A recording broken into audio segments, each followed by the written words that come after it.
Wanadhani asibongo lala. Tumejamu sijifanye uja notice. Wanadhani asibongo lala.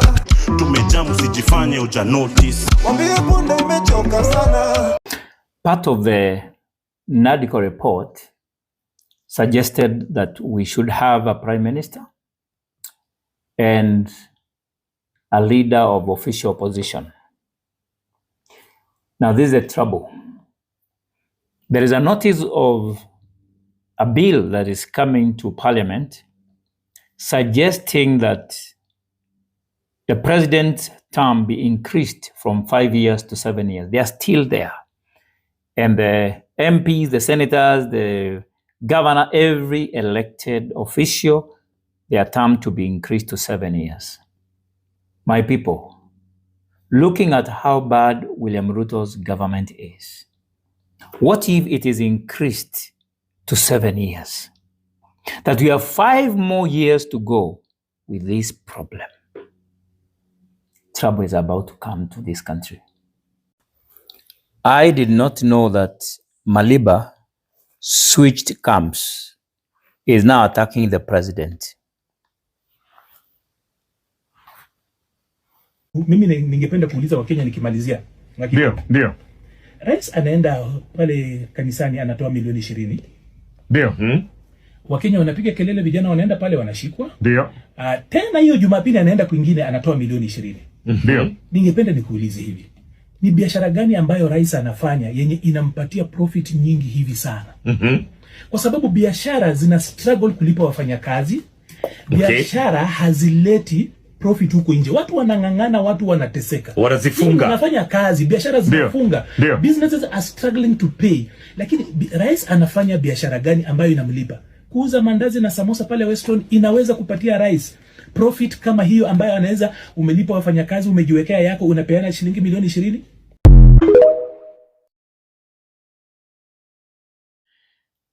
Let me talk about this evening about the pact of UDA and ODM. I know we have not talked about this matter until we exhaust it, because Ruto called the kind of a situation we are in a mongrel. He said this is a mongrel of a government where the opposition is in the government and the government is in the opposition. So he was asking, who is the opposition and who is the government? Is it the government that is in the opposition, or is it the opposition that is in the government?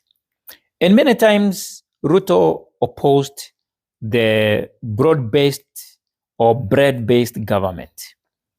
And I've watched the UDA people not being able to explain exactly why is it that not only UDA, even ODM, why is it that they needed this MOU? Because from item 2 to 10, 9 items out of 10, there are things that have been provided for by the Constitution. So why the need for Raila Odinga to come into the government for them to fulfill these things? What is it that the government lacked that they needed Raila to come and implement the Constitution? Their job is not actually to implement, because the process of Constitution implementation passed. Now it is adhering and making sure that the Constitution is followed in this country. Who took the oath of office? Raila or Ruto? Because Ruto is the president who was sworn in, and he swore to protect the Constitution. But it is ironical, and people have used this as a way of throwing jabs at the president, because he did not lift the Constitution when he was given it by Uhuru. But when he was given the sword, he was so excited. He lifted it up as if to say, Constitution, I will obey it when I want, but the sword, I will use it constantly. So did really our Constitution and our government need Raila Odinga for them to obey, honor, and make sure that the constitution is followed? Did Ruto need Raila to make sure that the government runs? So did Ruto need Raila to make sure that the country is one united country? Because he's singing about the country coming together. But in fact, it is only Raila and his brigade who have come to the government. And when I say Raila and his brigade, I mean the MPs, the senators, the governors, the MCAs, and those who are appointed into ministerial positions. But the vast majority of Nyanza, Coast, and Western, where most of the people who are appointed in the cabinet comes from, these are not even considered. Because those people, the Mamamboga, the hustlers, the Boda Boda, do we have any one of them in the government? But we have Joho, who has been a governor twice. He has been a member of parliament. Now, he's a cabinet secretary.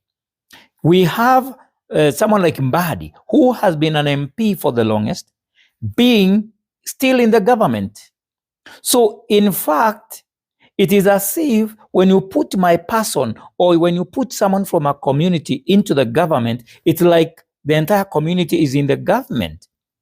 Okay, the idea is probably they will be able to push development to our region. When we have issues, they will be able to handle them. Okay, that is fine. But it doesn't mean that when we have someone from my community in the government, it is automatically beneficial to me directly. No, not at all. They should vote for a change of leadership.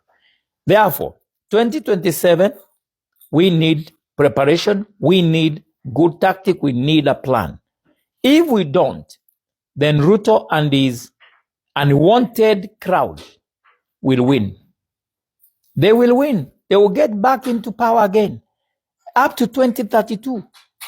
So we cannot mess this. We must be very, very resolved on the agenda. And the agenda is give us someone that will be acceptable to the people. If it is Matiang'i, whether it is Gachagua, it is Okiya Omtata, it is Morara, it is Kasmuel, it is Jimmy Wanjigi, it is Martha Karua, it is Kalonzo or whoever, we need to have a team that can win this battle. Sasa Mheshimiwa Raila Odinga ya kwamba about Matiang'i. Na kwa sababu ujuaji no jeuri mingi ya ODM na kiburi mingi. On Thursday. Akamujibu ya kwamba hawa hawana namba. So kwa nini unakuja kwetu na tuna namba? So uende kwenu yenye mko na namba. Unataka nini kwetu? Na uko na mko na namba, sisi hatuna namba. Enda kwenu. So ilinyvalika sana ya kwamba aliyasema enda kwenu mali kuna namba, sisi hatuna namba na tuna haja na wewe. So according to you, reason kubwa ya Wakisii jana kusema Raila tukutaki ondoka enda ni contribution yake ambayo aliweza kufanya Thursday. Imakosa ambayo alifanya kwa TV kudiminish Matiang'i. Anavuna alichepanda. Ukipanda mawele tarajia mawele. Hutavuna ngano.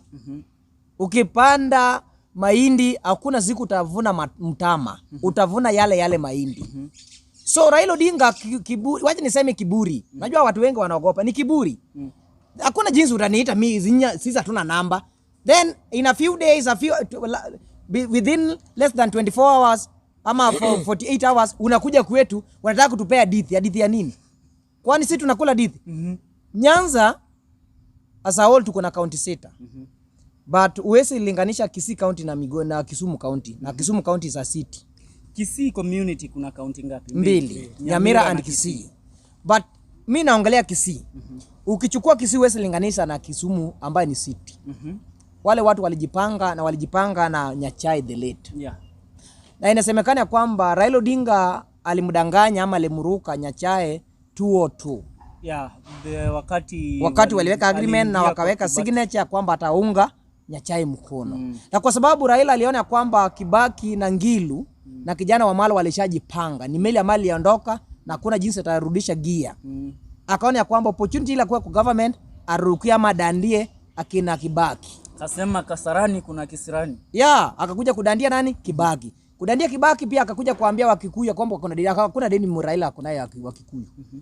Kama deni ambayo Mkikuyu anafaa kulipa, alipe deni ya Waluya. Muluya ndiye alishikilia Kibaki. Na tukakuwa na free education na free health. So hii mambo ya kukuja kutuambia so kulingana na wewe, if there is one point nimeona hapo, kulingana na statement yako, Raila Amolo Odinga hakuna kitu anaitisha kabila la Kikuyu. Wanadaiana nini? But kwa Mluya akona right ya kudai Mkikuyu. How about Mkamba? Mkamba pia ako hapo. Na Mkamba bana anafaa kulipwa si Kalonzo, ni Charity Ngilu. Huyu ndiye alisimama na Kibaki. Na huyu Muluya ambaye the late ambaye alikufa alisimama na nani? Na Kibaki. Na huyu Muluya alikuwa anatoka, huyu Muluya alikuwa vice president wa Kibaki. Waje ni 207. Mimi nazungumza 202. Sizungumzi 207. 207 ni conmanship, walipatana conman watatu. So lazima wakaangalie jinsi watapeleka masala yao. Kalonzo za conman, Kibaki za conman, Raila za conman. So hao watatu walipatana 207 kwa fracas ya uchaguzi. So lazima wote watoshie wapi serikali. Walifit serikali.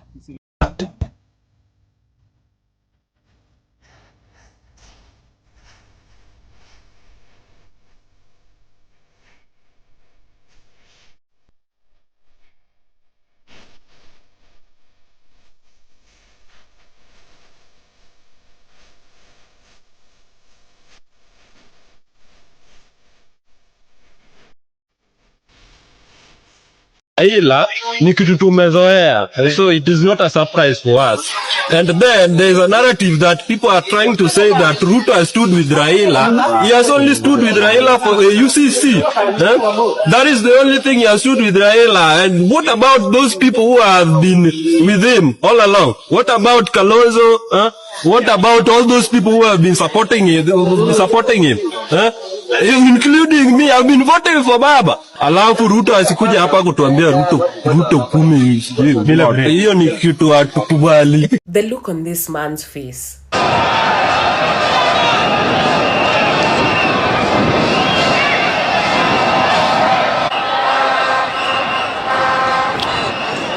And it's not the sadness or disappointment that he's currently experiencing that I'm empathizing with.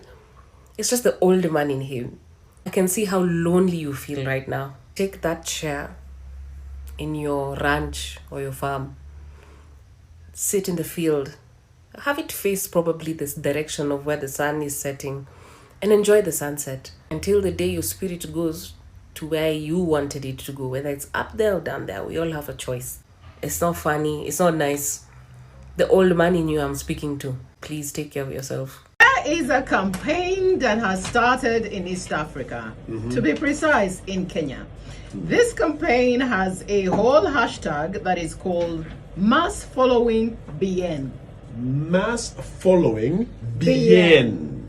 Huh. To help Bien, the artist from Sauti Sol, to reach 1 million YouTube subscribers, 1 million followers on all of his social platforms, as a way of celebrating his role in promoting Kenyan music globally. That is a lot. Of course, when this happened, I was like, first of all, I had to check if I follow Bien everywhere.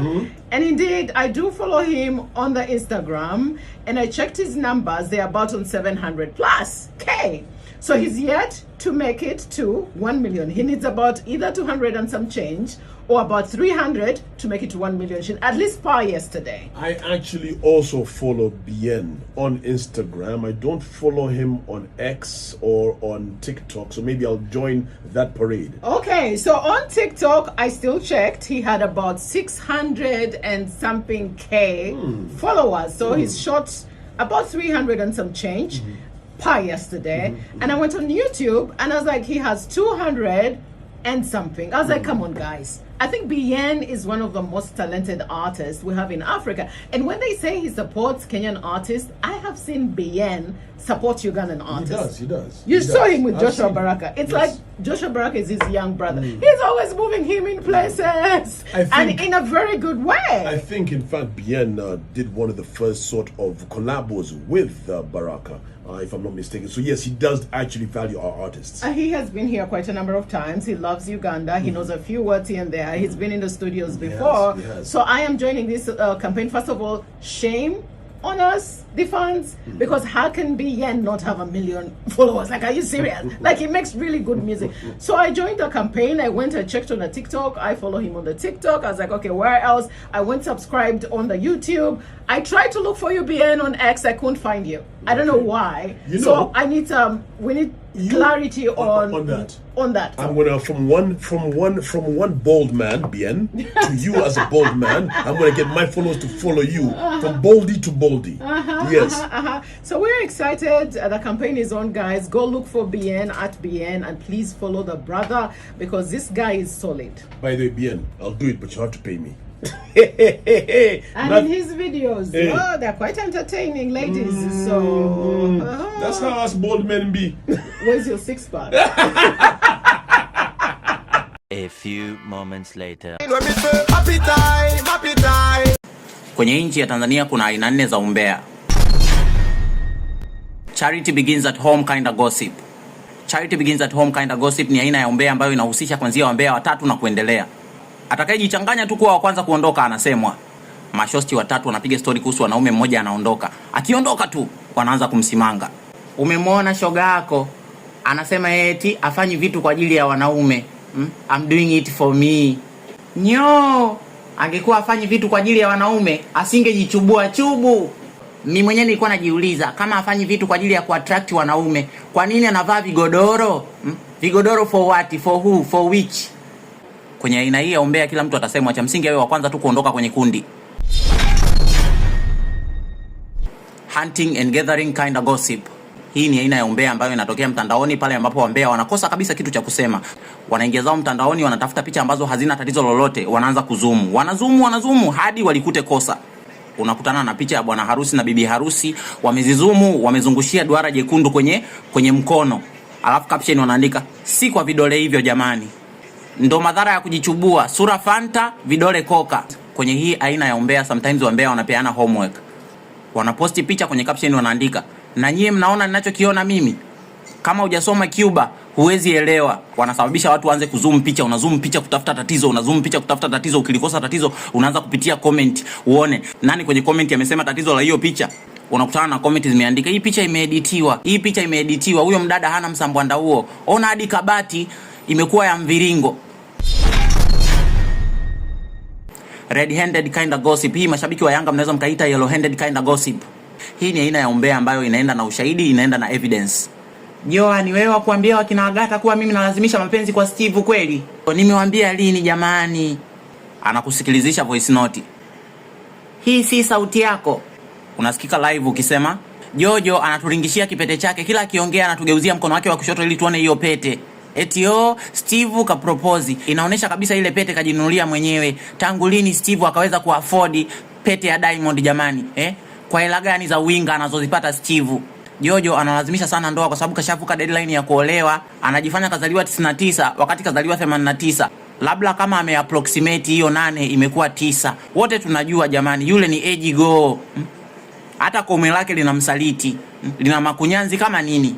Kwenye red-handed kind of gossip, screenshots na voice notes na tamalaki. Freestyle kind of gossip. Kwenye hii aina ya umbea, mtu yeyote atakayepita karibu na wambea anasemwa. Unakuta kuna wambea wamekaa kibarazani, anapita mshikaji anawasalimia, wanaitikia salama. Akipiga hatua 2-3 tu mbele, wanaanza kumsimanga. Jamani, kweli ndoa sio kitu cha kukurupukia, ndoa sio za kila mtu. Umemwona Moze kaisha, hadi dimpo hazionekani. Moze amekuwa na bichwa kubwa. Shikamoo ndoa. Yaani shoga yangu, kama una hela usioe. Hata ukioa kama una hela basi usioe mwanamke wa Singida. Wanawake wa Singida hawazijui shida. Wakati wako busy wanamsema Moze, anapita mama mwingine anawasalimia. Salama, wana change topic, wanaelekeza makombora kwa mama. Umemwona mama Sefa lakini? Nimemuona, naona kaamua kuvaa baibui. Wakristo na baibui wapi na wapi shoga yangu? Anaficha makovu. Unaambiwa mme wake kampiga, kamkunguta. Usiku mzima watu wanasikia milio ya vyombo tu, masahani, pangalata. Mama Sefa si anasemaga anapendwa sana tukikutana kwenye vikoba jamani. Kupendwa hiyo kwio, shoga yangu, kuta zinaficha mengi. Kama kuta za nyumba zetu zingekuwa zinaongea, sisi tungeficha wapi sura zetu? Kwenye freestyle kind of gossip, hata kakipita katoto kadogo kanasemwa. Katoto kanawasalimia wamama kibarazani, shikamoni, marahaba, ujambo. Kakipita tu, makombora ya umbea yanageukia kwake.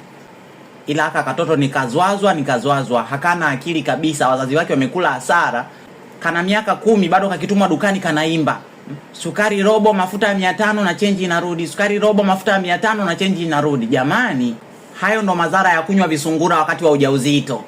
Shoga yangu, sio visungura tu, mama yake wakati wa ujauzito alikuwa anakula hadi ugoro. Tazidi kuongea kwa niaba ya Kenya. Niaze wase, mkufiti, manze unajua history ni ngori. Youths hapa mtaani hatuna ma ID. ID ni kitu ya maana, tunafaa tukue nayo. We are the Gen Z, we've talked, we've marched, we've fought for change. But what is all this if we don't show up where it matters? We the Gen Z are the pulse of this country. The future is in our hands. Lakini bila ID, that power is not. Hii ID is more than just a card. It's the key to opportunities. Ni ufunguo to freedom, the change we have been waiting for. Why is an ID important? It is because you cannot vote without an ID card. So if you don't have an ID card, one, you do not exist in this country. As you can see, they are mocking us. What are they saying? That sisi tuko tu pale online, lakini kura ni kwa ground. Now, what can we do? Let's register for our IDs. And for you to register for your ID, you can visit your chief's office because they have all that power with them. Again, we have over 900 registration centers across the country. We have 55 Huduma centers. And then we have 360 sub-county offices. We account for about 70% of the population. That means if we vote, we get to choose who will be our leader. 2027 will be our moment as the Gen Zs. Ngoja kwanza. We work hard, we push our boundaries, but when it comes to choosing the leaders to determine our future, we are not involved anywhere. Our voices, no numbers zetu hazimati maze. So what are we supposed to do? Go get your ID, register as a voter, and then come out and vote in 2027. It's that simple. My fellow young people, the Gen Z, it is high time we understand the politics of our country. We must understand what role politics play in our lives. And until we get politically mature, we will always be maneuvered, swayed, or deceived into supporting people politically, those who don't have Kenyan interest at heart. 2027, without your ID, you will not be able to vote. What are you doing without your ID? I will urge all of us to hold each other accountable. Uliza mzae, uliza madhe, uliza beshte yako kama kona ID. The cost of living is going high. They are killing us and abducting us every day. What are we supposed to do? We're supposed to send them home. How are we going to send them home? You make sure you have your ID for 2027 so that we make sure we pump new blood of good leadership and are good leaders and have a better country because our motherland is where we are. Identity yetu, Kenya ni yetu. Our future, our choice. Identity yetu, Kenya ni yetu. Identity yetu, Kenya ni yetu. We can do this, guys. Twende tukapate ID bana. Mimi mwenyewe niko na ID yangu. Here's my ID. Salute you all. To my fellow young Kenyans, if you are not a registered voter, please make the time to go and register as a voter. Because Kenya's future depends on you and me. So how do you register? There are IEBC offices in every constituency, and that is where you register. So please find the location of the IEBC office in your constituency and register. All you need to carry is your identification card or your passport. There are those who are saying that Huduma centers are registering voters. Huduma centers do not have an IEBC desk as of now, maybe later. So please go register and let's prepare to save Kenya together. And for those who have registered, please go to the IEBC portal and verify your details. Please. Now, so some of you are very wicked. And I don't have up to 10,000 subscribers on YouTube. Some of you are my village people. You are my village people. I will not hide mouth. All of you, you are my village people. You are the one that is following me. Go and subscribe to my YouTube to prove to me that you are not my village people. Thank you. Wa Kenya. Ati Trump aliweka Biblia chini akaanza kazi. Na kuna mwingine aliweka Biblia chini akaanza wizi. Nyinyi mutakujiwa. Nyinyi ongeeni tu hivyo. By the way, guys, if y'all have not realized, Trump has been a sworn-in president for less than 48 hours. But the changes he's already making are massive.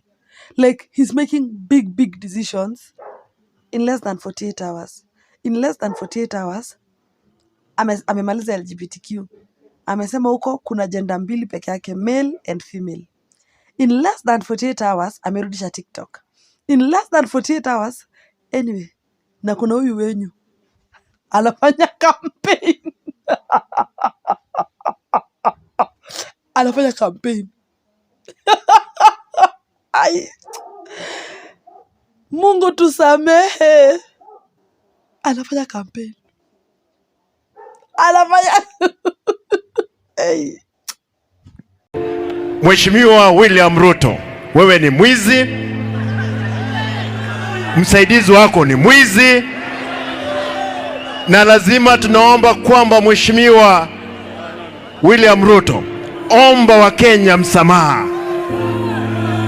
Omba wa Kenya msamaha kwa sababu ya yale maovu ambayo uliyafanya na Wakenya wanaumia.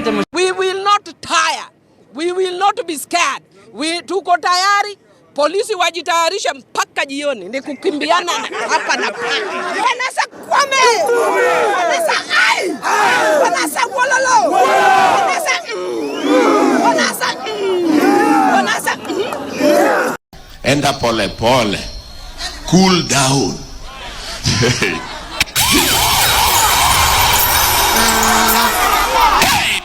We are not cooling down any soon. In fact, it might get hotter. We will consolidate. Kisungu kubwa. And after we consolidate, we will strategize. Here I come. Oh, here I come. Oh. Hello.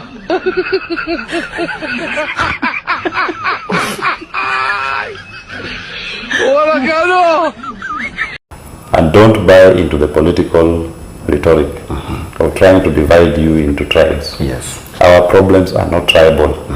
There is no Kikuyu problem, there is no Kalenjin problem, there is no Luo problem, there is no Somali problem. There is no Kamba problem. Yes. Chief share knows no tribe. The university funding model knows no tribe. Yeah. Joblessness knows no tribe. All these problems that we point out, yeah, they do not know any tribe. The revolution about to be televised. You picked the right time, but the wrong guy. I want to perform their favorite song, but you know they love to sue. What song? Yeah, that song. That song? Maybe I think about it. Oh, no. Know what? I slow it down.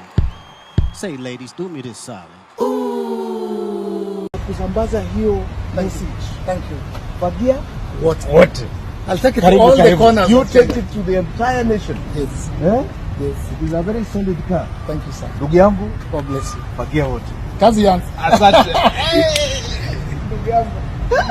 Good luck, my brother. Thank you so much. Good luck. Good luck. All the best. Thank you, sir.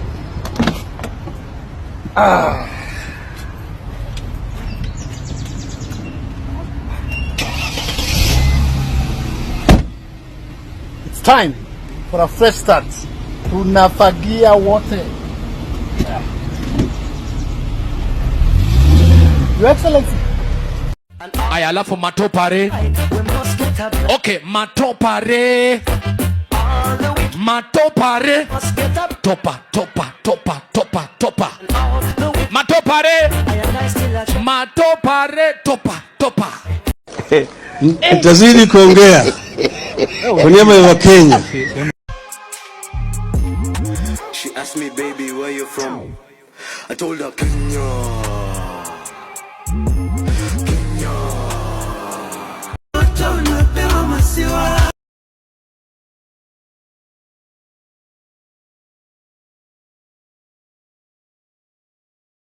I beg of us, I really want to beg of us today, as the chair of UDA, let's stay focused to what it is we promise those hustlers. Because if we don't deliver, those hustlers will send us out of power, and they'll send us with vengeance. So let us talk about roads, electricity, education, health, types. Let's tone down on the politics. It is not healthy. It is not healthy. It is the wrong time. Wananchi naweza sikia kuchukua William Ruto. Wanaweza mchukua kwa sababu sisi wananchi, we don't need him. Ametuchosha. Ama nyinyi mjachoka? Mjachoka na Ruto? Ule mtu anataka kuchukua William Ruto, you can take him for free, take Wetangula for free, take Mudavadi for free. Tunawapea hizo takataka zote waende waongoze if they are good to you. Majenzi mko?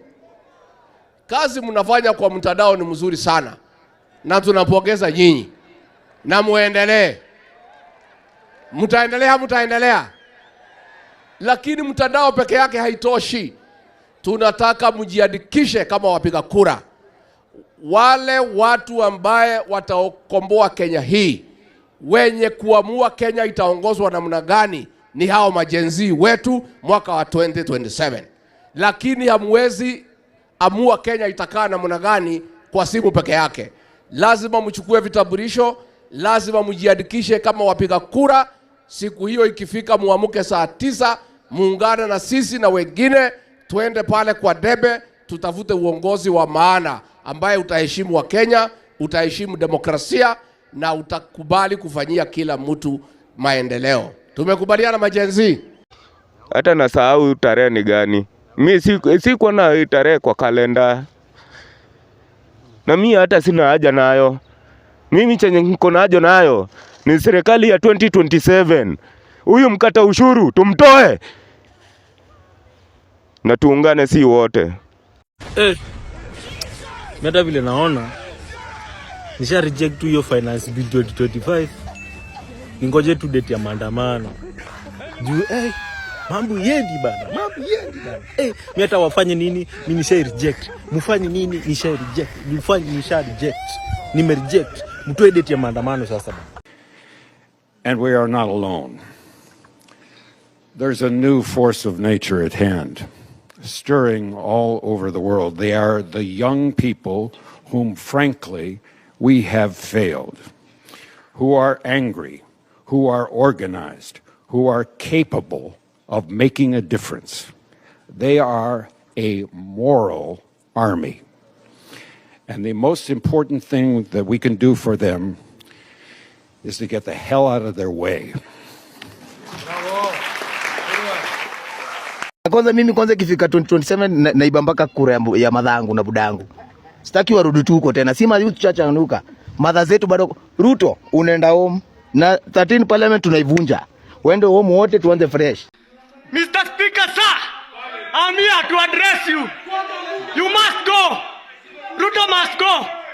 Kwa hapa na hatuendi. Kwa hapa tunalala huku na hatuendi. We don't fear you guys. You hypocrites. We don't fear you. Mr. Speaker, we don't fear you. Tuko ndani. We stomped inside. Sisi ni nani?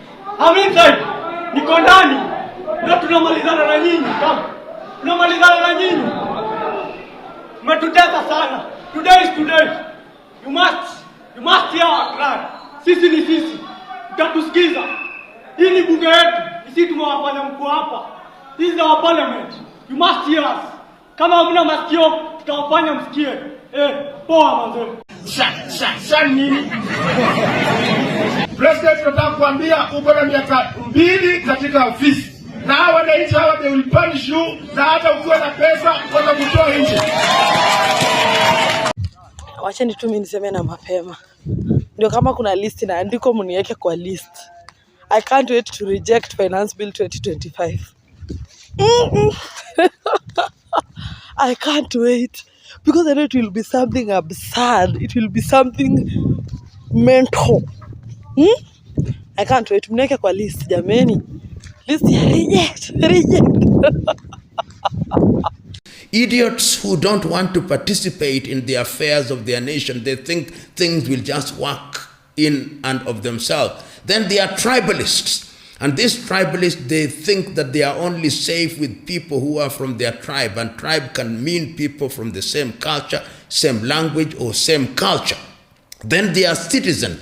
These are individuals who are responsible and know that when you want to be served, you must give those who have the desire and the intellectual capacity to serve you.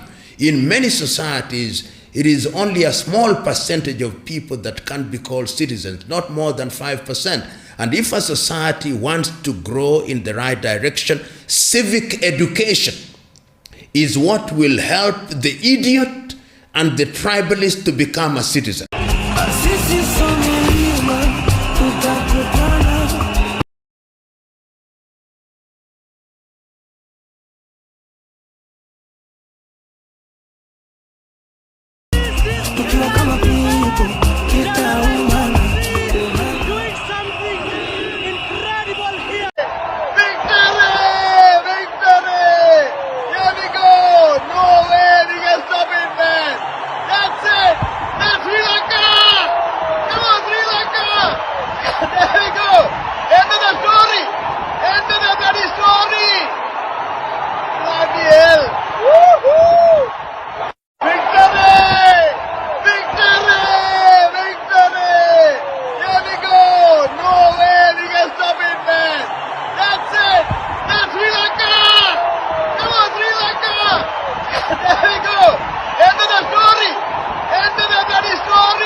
Itoe Ruto Kenya, hata kama angalau na jali. Sisi Kenya tumechoka na Ruto, maisha imetuharibikia, analipisha mpaka sodo ya wamama. Pure kabisa Ruto. We don't like you, go home. Sasa tafuta kiongozi ambaye anapenda mwananchi na anapenda kijana kama sisi. They want to be described as honorable even when they are horrible. They acquire things which they have not worked for. They promise us things that they know they will never deliver. And there is no shortage of such men and women in the African continent. Now, why do you want Ruto gone? We want Ruto gone because he is killing innocent people. He's wanting to pass the Finance Bill 2024. He's putting tax on sanitary products that girls can't even buy. He's can't go to school. He's corrupt. He's taking the money. He needs to go. Yes. Get out. If you're going to raise anything, start with your hairline. Nice. Control, Alt, Delete, Ruto. The drunk did better than you. Drunkard did better than you. Nice. Now the next election, yes. Unajua hawa ndio watakuwa nasema fagia wote ama mtasema namna gani? This generation, yes, they use their might because they didn't vote, the largest vote in the last election. Hi Kenyans, mi sina maneno mengi. All I want to say is Ruto must go like yesterday. Bye.